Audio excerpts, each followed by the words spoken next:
I can't come back if nobody's afraid. I had to search the bowels of hell, but I found someone who'll make them remember. Here's your look at the new NECA Toys Freddy vs. Jason. This is Ultimate Jason Voorhees.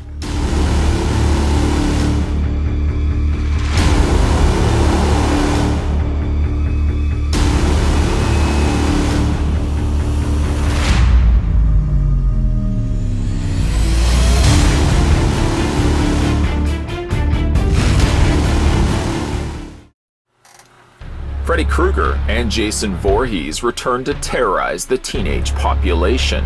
Except this time, they're out to get each other, too. Figure includes 3 masks, 2 machetes, a fire effect, and his teddy bear.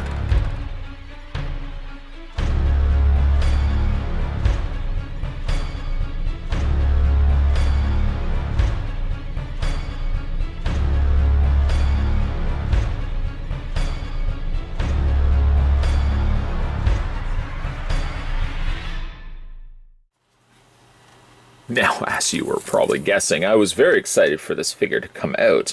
I want to send out a big thank you to the folks over at NECA Toys for supplying it. We're going to go ahead and take the tape measure and just take it to the very top of Jason's head. I wanted to stop at 8 inches, but the tape measure told me I had to go a little bit further.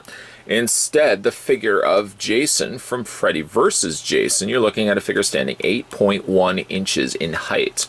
Switching that to centimeters, you're looking at 20.6 centimeters in height. To give you guys an interesting size comparison, we're going to bring in some Jasons that we not recently looked at, one of which we did look at recently. This was the remake Jason. I would have actually even expected the Jason from Friday the 13th, 2009 to be about the same height. But no, he actually is dwarfed by Freddy vs. Jason. As you can see, who towers over top of him. And actually, for some fun other comparisons, we'll bring in Friday the 13th Part 2, Final Chapter. Jason's still one of my favorite Jason figures in my collection. Yeah, still small. Still small by the towering behemoth that is the FVJ Jason. I'm not going to probably keep saying that because I'll mess up the letters. And then for other size comparisons, as you guys would probably be hoping to see, this is what Jason looks like next to Freddy Krueger. I don't know why lately all these figures are having such tough times to stand, but there's Freddy Krueger. Now this I think is Freddy Krueger, not from Freddy vs. Jason, but Nightmare on Elm Street Part 3. This was the ultimate Freddy Krueger. Giving you guys some good size comparisons. Yeah, Freddy vs. Jason is taller than all of them. Looking at the figure's accessories, I think he's got all the accessories one would ask for. Now granted, I could go very creative and think, like, what if, for example, NECA Toys was to release a bloodied version of Jason as he appears near the end of the film after his blow-to-blow fight with Freddy Krueger. That would be awesome if he was soaked in blood. And of course, suffering various different wounds that he get over the battle between him and the Fredster, even having like Freddy's claw sticking into him. I would love to see that. As a company certainly goes, doesn't matter whether it's NECA, any company will want to get as much bang for their buck out of their existing molds. Just FYI, NECA Toys, maybe you can give us an SDCC exclusive or a comic, some sort of con exclusive, we'll just say con exclusive, where we could get ourselves a fully soaked, bloodied Jason that maybe could have had the severed arm of Freddy as something I could come include with the figure, just kind of FYI. I mean, I would get it. How many people? I'm going to ask the mob. How many members of the mob would get themselves a bloody version of Jason Voorhees? Show of hands. The room is full of hands up. So that's just a possibility of something that they could certainly do, because as it stands right now, Jason is very much clean as this filthy hobo could possibly be. We'll have a look at his accessories, and then we'll kind of get knee deep into the figure review. First things first, Jason comes with this little trusty teddy bear. A nice little representation of his bear. We only see a few glimpses of it. You can see very, very nice detailed sculpting that they've put to the fur, or of course as much fur as it could be for plastic, in little Jason's teddy, little tiny teddy. One thing that's neat, though, as an attention to detail, is that they put even like the stuffing sticking out from ripped away seams, the rear edge of the foot, the side of the foot, even the side seams of his belly and thigh. Again, it's that attention to detail that I really certainly appreciate that NECA Toys always throws into all these Ultimate figures. The fact that we are even having this conversation about Jason's teddy, thank you, NECA Toys. Just in case you are also wondering, you can take the teddy bear and you can put it into Jason's hand. It kind of sits more so easier, it seems, on the side. The hand doesn't quite clamp it completely. Again, it's just kind of a fighting game of getting it into his hand. Let me see if I can actually get it going here for this review. Just kind of wedge it in there. Yeah, he does hold it, but like I said, he kind of holds it more so from the side. I feel so terrible taking that teddy away from Jason, so I'm just going to leave it for the rest of, not quite the rest of this review, but until we look at the rest of his accessories. Comes with a clean and comes with a dirty machete. To you, the viewer, you can choose which one you would like to display the figure with. I may entertain the idea of giving the bloodied machete as an option, but there's also certainly something that you can also consider doing with the clean machete, but it's not to say that you can't do it with this one either. Both of them have what seems to be the exact same handle. Both of them happen to have what seems to be the exact same blade. Of course, this one has some additional avec le blood. Oh, parlez français, un petit peu, just un petit peu. There's a little bit of blood that has been run across the blade. This is usually an indicator that somebody has taken the machete and run it down, causing this streak of blood.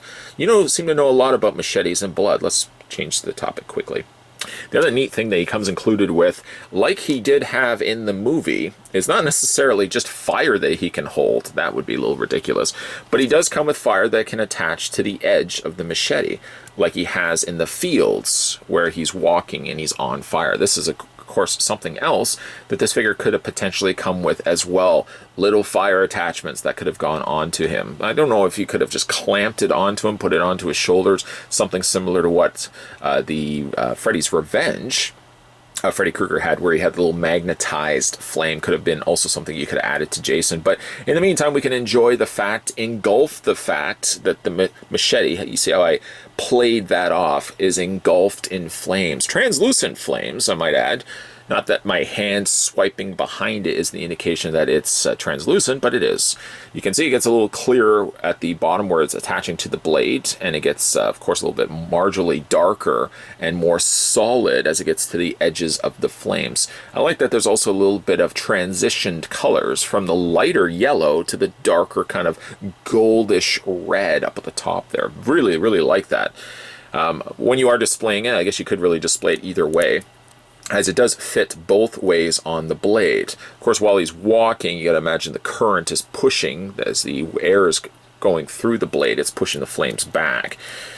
So again, you can display it either way. It doesn't have to be. I mean, if you want to have it fire on the front of his blade, you can certainly do that. It attaches either way. And in case you are also wondering, humbled viewers, thank you, you can also attach it to the bloodied the bloodied machete. I was going to say chainsaw, bloodied machete as well. So I guess he could have been killing, as he certainly was, while the machete was also engulfed in flames. A nice touch. I mean, I'm just, again, looking at this figure, and I'm thinking to myself, man, NECA could really do a lot of stuff utilizing the same mold. The Bloody Jason, which we already talked about, I know we talked about that, and also the Engulfed Flames Jason. That could have maybe even come with a few little stalks of crop that you could actually display around the figure. That would be kind of neat as well. So just kind of FY, a couple little ideas there for you. We're going to go ahead and take the teddy bear out of his hand. So sorry, Jason. Don't mangle me, please. Don't fold the bed up and, don't stick me with the machete and then kind of fold up the bed. That was a cool kill. One of the coolest kills in a Friday film, even though it was technically Freddy and Jason. We're going to go ahead and look at the other two accessories, and both of which I have to kind of bring the figure closer to the camera, because the other things he comes included with is variations to his mask. The defaulted mask is the mask he has primarily through most of the film. Of course, as he starts going toe-to-toe with Freddy, fire and water, how can we make that? It's just a stupid line. I don't know why they would have included that in there. Did they include that, or they deleted that out? Freddy Freddy is afraid of fire. Jason's afraid of water. I think they kept that one in there. Freddy versus Jason, place your bets. I think that was the one that they took out of the film. As you can see, though, the masks are about the same to one another. This one does have the now claw marks etched their way into the surface of the hockey mask, being from one Fred Krueger. The other neat, very cool, going back to what I was just talking about being all covered in blood, Jason also comes with a very bloodied hockey mask. Now this works well. The thing about it though is the rest of his body doesn't have any blood on it. So unfortunately, you kind of have to just take as much appreciation from the soaking of the blood on the hockey mask and just ignore for the fact that he doesn't have it anywhere else on the rest of his body. I guess I could show you the hockey mask, but I would involve me, of course, taking off this mask first. And I would hate to say that the one stumbling point for this particular figure is the head sculpt. Not necessarily that NECA dropped the ball, because they haven't, but I got to admit, I'm going to go ahead and do this right now. Get a good gander at Jason's hockey mask first. You can see the straps work all the way around with the ringlet located on the back, little tufts of hair and stuff like that. That's cool. I really like that. I always thought that Jason looked silly looking at him from the front, looking at him straight on, but the scenes in which he had, like, he was sideways or slightly on an angle, he looked really menacing. When he looked at him from the front, I always thought he looked kind of ridiculous. I'll talk a little bit about that in a second. We're going to go ahead and take off the hockey mask, a talking point that I want to mention in this review. I'm going to take the hockey mask off, and that is Jason's face. Luckily for us, we don't see a whole lot of that in the film. What we kind of see is, this, where Jason is drowning in the dream, and they have to give him mouth to mouth.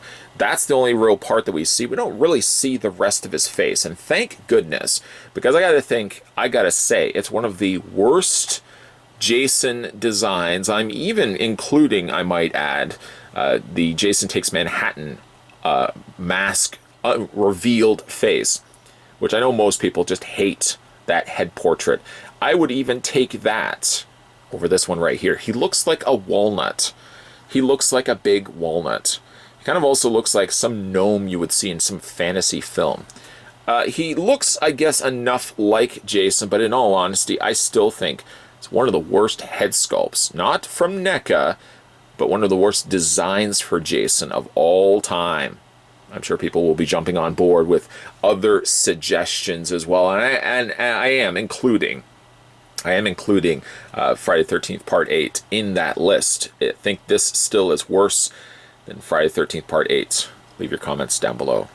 So as it goes, I mean, for what NECA was working with, the head portrait is good. As you can see, he's got a little bit of tuft of hair on the back, kind of remnants of what we would see from Friday the 13th Part 2. And I guess even in the remake, he would also include a little bit of that hair sticking out from the back. On the back, though, again, it kind of looks like a walnut. A little bit kind of like a walnut. Not the greatest of head sculpts. Again, nothing against NECA Toys for that. So let's have a look at some of the variations for his hockey mask. We're going to first start with the scratched up mask. I do find that getting the mask on the figure can be somewhat difficult, because the whole time I feel like the straps, especially for the interchangeable masks, I find that the straps aren't as loose. Maybe something that over time, the more times you are putting on these masks, you'll find maybe that the straps relax a little bit, because he needs to relax and it won't sit, it won't be on as tight. That's what it looks like with the clawed mask, something of which, again, very much liking the idea of that. That's what it looks like with the original one, as you can see there. Strong contender, yeah, strong contender for the way I'm going to be displaying the figure. Or also, in case you guys wanted to see it, because after all, I'm more than happy to oblige, I think the problem is it has to get over this little hump right here. I know you're asking yourself, which hump? One of them. It has to kind of get over this section right here, which I think is what causes the strap to feel so tight when you are putting it onto his face. And there's the bloodied hockey mask. Great, but it does seem out of place for the fact that he doesn't have blood anywhere else on the rest of his body. I guess if you got a couple of these Jasons, don't tempt me, you could probably go in there with some additional kind of just blood and just kind of dry brush a little bit of blood on his chest and stuff like that. So that is his alternate looks. So keen on the fact of using his scratched mask, I'm going to go back to it. If it's okay with the rest of the mob, I'm going to put that on it, and I think I'm going to use that for the rest of this review. By the way, you can very barely see his eyes. I love the fact that you can't really, it's more like pitch black little chasms rather than actually being able to see eyeballs. Liking that. So let's have a look at the rest of his body. Questionable at best. Some of the design choices that they went with Jason work, and some other things don't. One of which, the biggest one for me, is the stilt boots. They were kind of going with like a vintage Frankenstein's monster, I think, by giving him the lifts. Obviously, their big thing, and one of the reasonings why the studio opted not to get Kane Hodder, that was the biggest mistake they ever made, was that they wanted to have a noticeable height difference. Why not? We can bring in Freddy again. You wanted to get a noticeable height difference between like the walking monster of Jason, very much like Frankenstein's monster, to the more sleek and more agile Freddy. And you can see quite a considerable, if I even put them onto the surface here, you can see there's quite a height difference between the two, which works, but again, height or not, I certainly would not have forfeited getting Kane Hodder in favor of just having a towering behemoth of Jason. He worked okay in the film, but again, I think Kane could have pulled that off much better. Okay, we'll stop talking about Kane Hodder.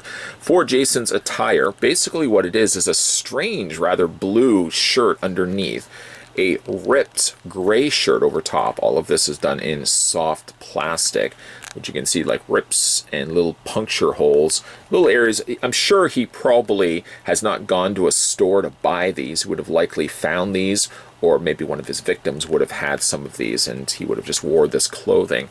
What is a good separator for this Jason versus some of the other Jasons is the fact that he's got the long trench coat.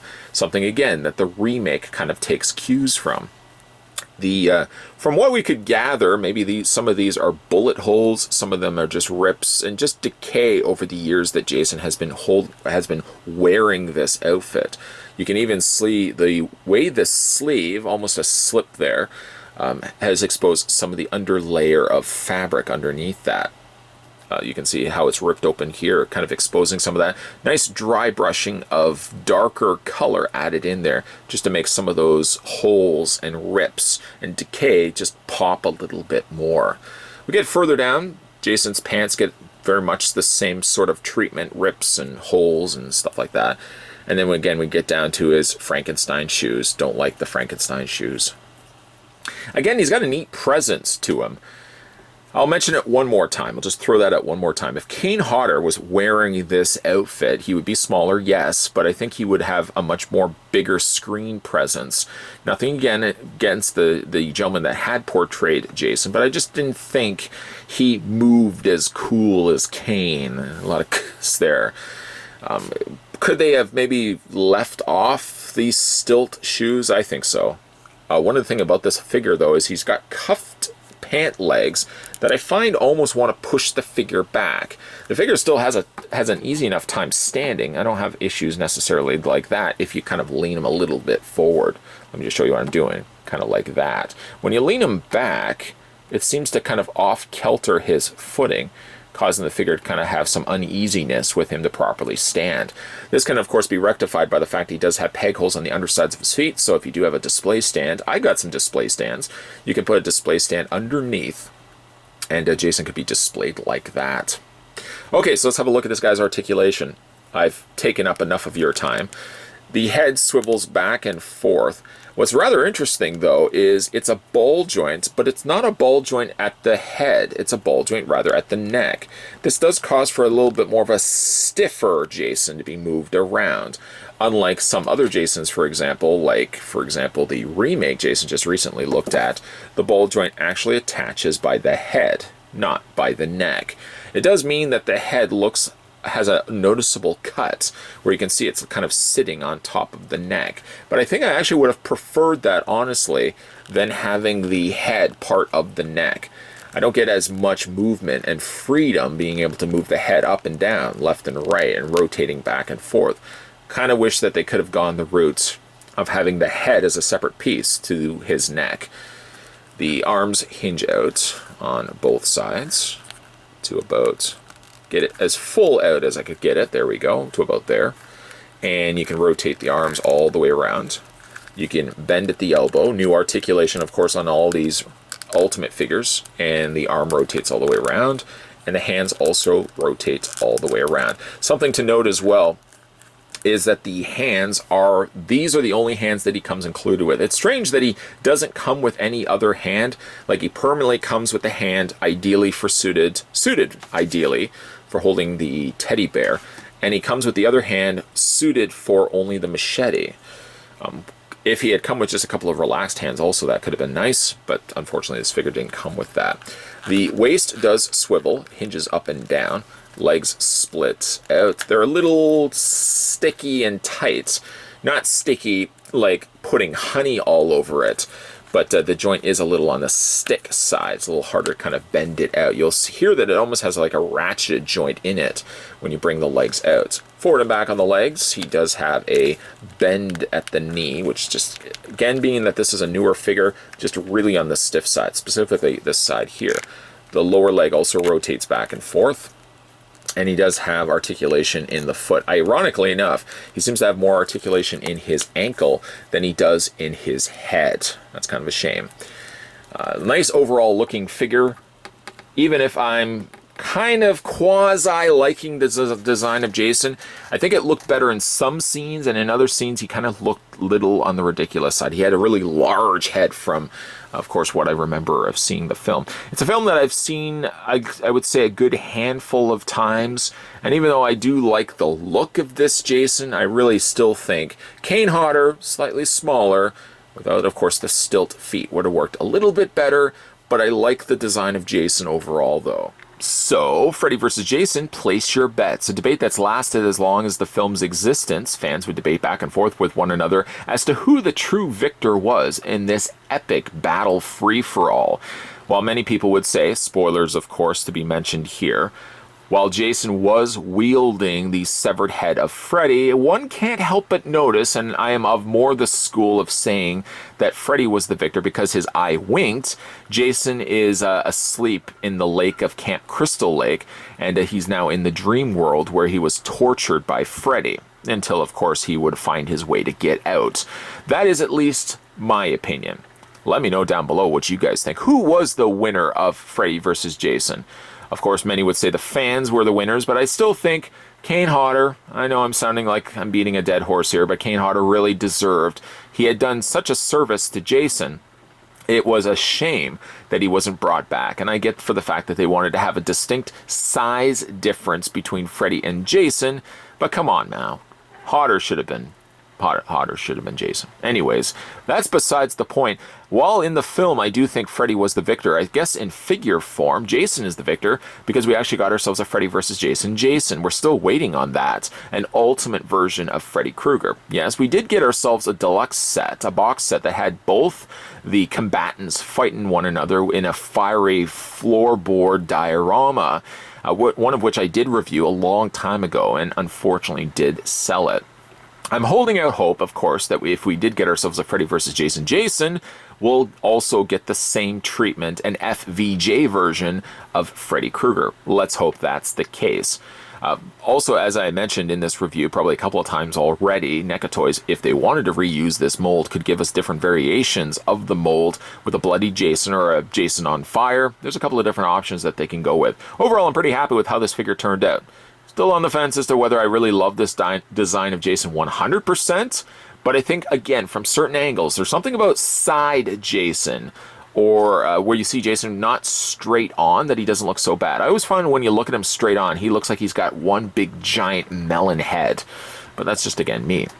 NECA has done a great job on this figure, giving us, again, the necessary accessories. Could they have always given us more? Yes. Could they have given us part of a fiery floorboard, hinting the fact that we would get ourselves an FVJ version of Freddy Krueger? Absolutely. But for what it is, I'm really happy with how this figure turned out, and he definitely has a lot more character to him than some of the other Jasons that we had to look at. Normally just shirts and pants. This Jason's got a couple of layers. He's dressing a little bit warmer, because those cold summer nights, you want to make sure you're bundled up when you're out there slaying people, after all. Some good news, though, is if you guys are interested in picking this one up for yourself, Freddy vs. Jason Ultimate Jason is available now at comic book stores and retail stores. If you managed to pick up this one for yourself or based on this review, let me know what you think of the figure down below in the comment section. And don't forget, let me know who you thought was the winner in Freddy vs. Jason. I want to really read your guys' comments. Make sure as well you hit that subscribe button if you're new to this channel or a long-time viewer and just never gone around to it. And make sure you turn on the bell notifications so when new videos are coming onto this channel, you'll never miss out. Just FYI, guys, by the way, a whole bunch of NECA reviews coming your way. Shh, don't tell anybody. Just between you and me, okay? All right. Stay tuned, guys. Like I said, a whole ton of videos are coming your way. Thanks for watching, and I'll see you guys next time.